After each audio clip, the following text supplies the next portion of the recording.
Welcome to Baker Makes It. In this video, we're going to be changing the oil in my 2016 GMC Canyon with the 2.8 liter Duramax diesel.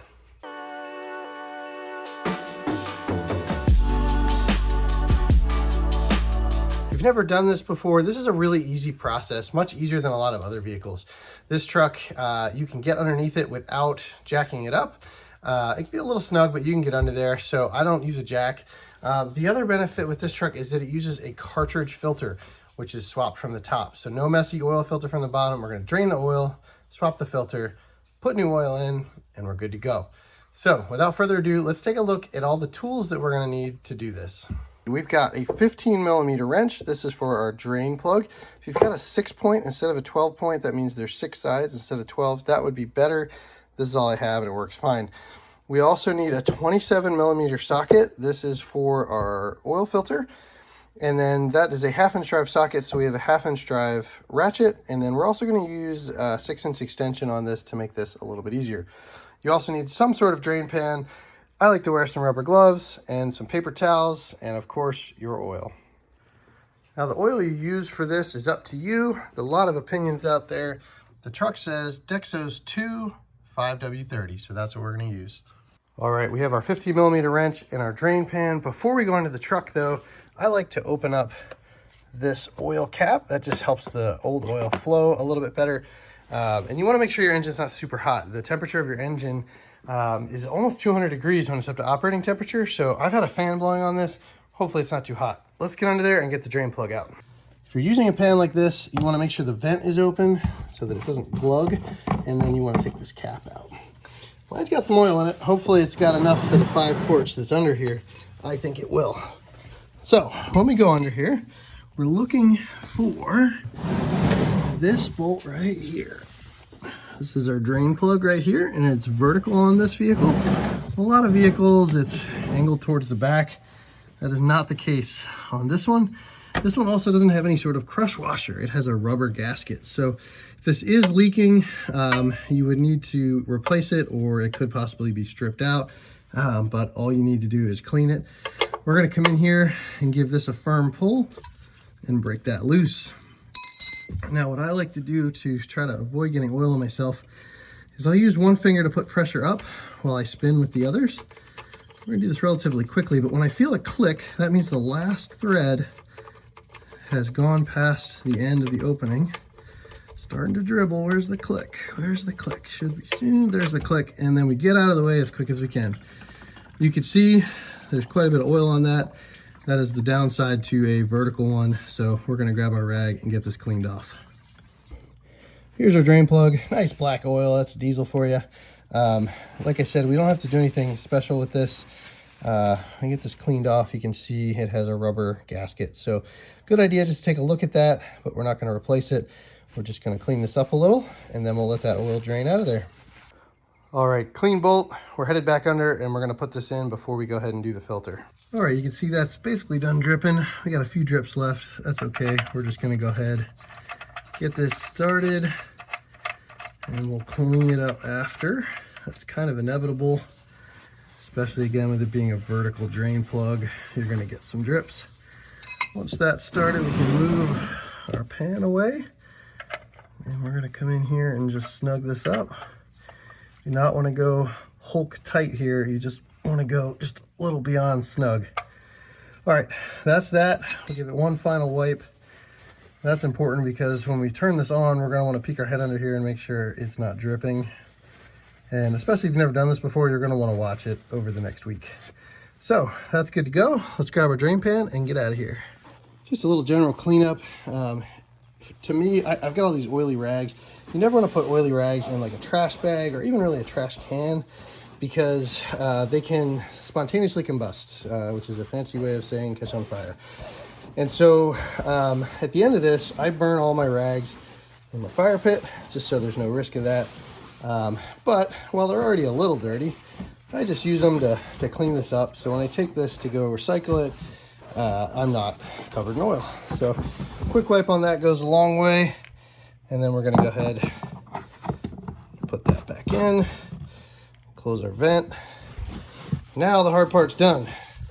Okay, I'm going to say something that might sound incredibly obvious if you're familiar with this sort of work, but for those that have never done this before, you do not want to turn your vehicle on under any circumstance right now.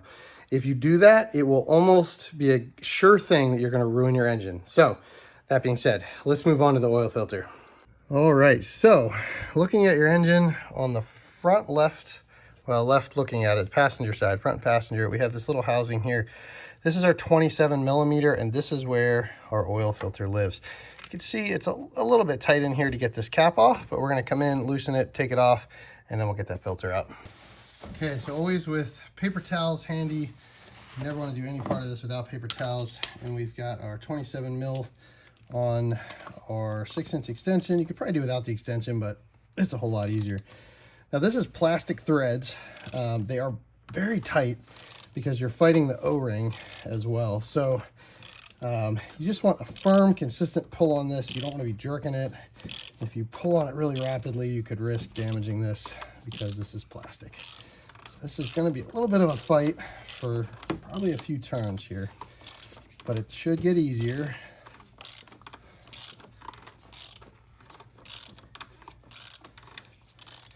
Gonna move my light so you can maybe see a little bit better here.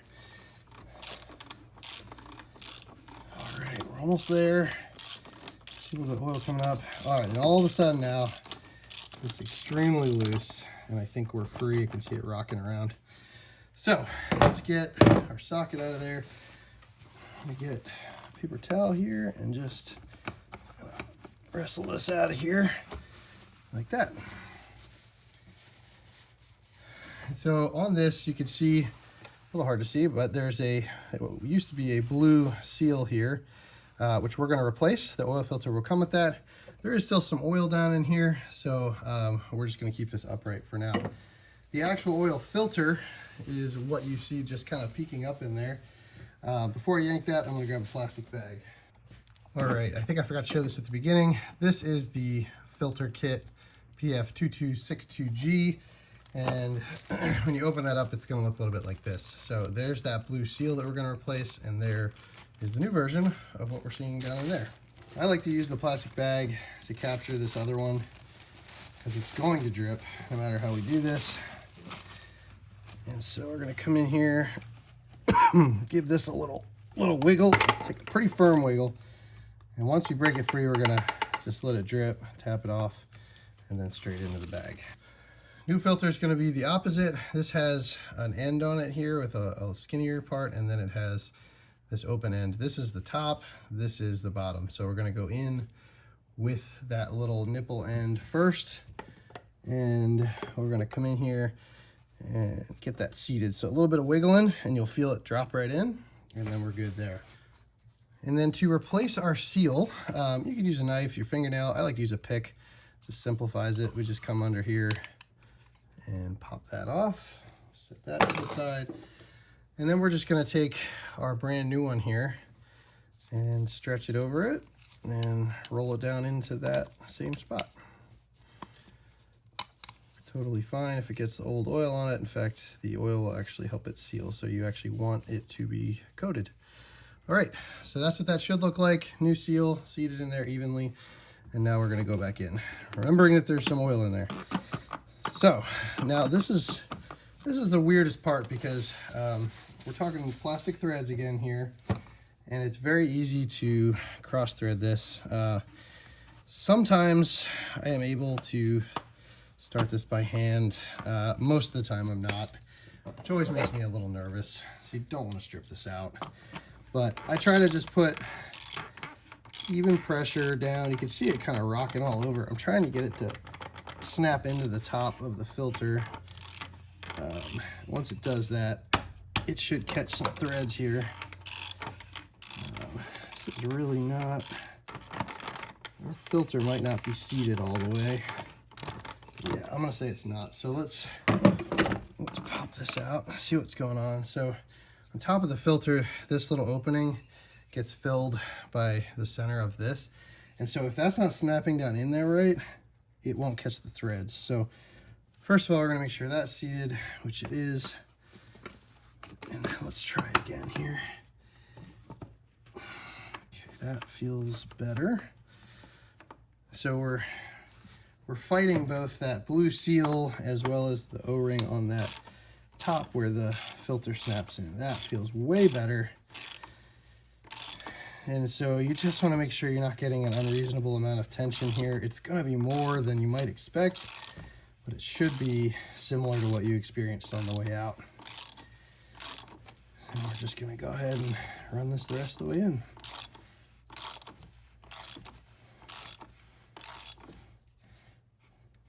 All right, snug it up at the end, nothing crazy. This is pretty easy to inspect visually, so we can check this, make sure it's not leaking after we're done. But in order to do that, let's give this a good wipe down so we can visually see if there's any new oil. And we got some on there too. All right, time to fill this thing up with oil. All right, I forgot to mention at the beginning, of course, we need a trusty funnel. I've got that in there. Any style funnel will work fine. All right, fun little fact when you're pouring oil, the tendency is to want to go like this. If you flip it over so the cap's at the top, you're going to get a better pour on that because you can turn it further before the air, or before the oil starts to come out. On a big one like this, it's the same thing. I'm going to go a little sideways here just so I can see what I'm doing. My truck takes 6 quarts of oil, so it's one of these big 5-quart jugs plus an extra 1 quart. Double check on your vehicle before you go dumping it in. But I would imagine most of these 2.8s are going to be that 6 quarts number. All right, we're going to go ahead, put that cap back on. One time I forgot to do this. I used to have a Honda Civic, and I forgot to put the cap back on. Boy, did that smell weird inside. All right, last step is to check our oil, which is this yellow dipstick back here. First time we pull it out, we're going to wipe it. We're not even going to look at it. Second time, we'll take a look. And we are right at the top line. It's going to be hard to show you on camera, but you want to be at the top of the cross hatches. And we are good to go. So let's fire this thing up, and we'll reset our oil life calculator on the inside of the truck. All right, we are in the truck. We're going to use our buttons on the steering wheel here to, in our menu, navigate to the oil life. And you can see that as 20%. I did it a little early because we're about to take a road trip. And all I'm going to do is hold down this check button. The truck's off right now, but the key is in the on position. So I'm going to hold that. And now we have 100%. And now we'll go ahead, fire the truck up. And now the last step is going to be to let it run and go outside and just check for leaks. When I say check for leaks, go underneath, look at that drain plug that we did at the beginning. Make sure there's no oil dripping out of that. And then look around that oil filter housing. Make sure there's no oil coming out of there. Once you've done this a few times, you don't really have to do that too much. It's kind of a consistent process. If you park somewhere on asphalt, concrete, keep an eye out for drips. If you see a new drip form, a new puddle form where you park, check it out. You might have something loose. But otherwise, that's all there is to it. It's just saved a bunch of money. It's a very easy process if you don't mind getting your hands a little dirty, and it really requires minimal tools.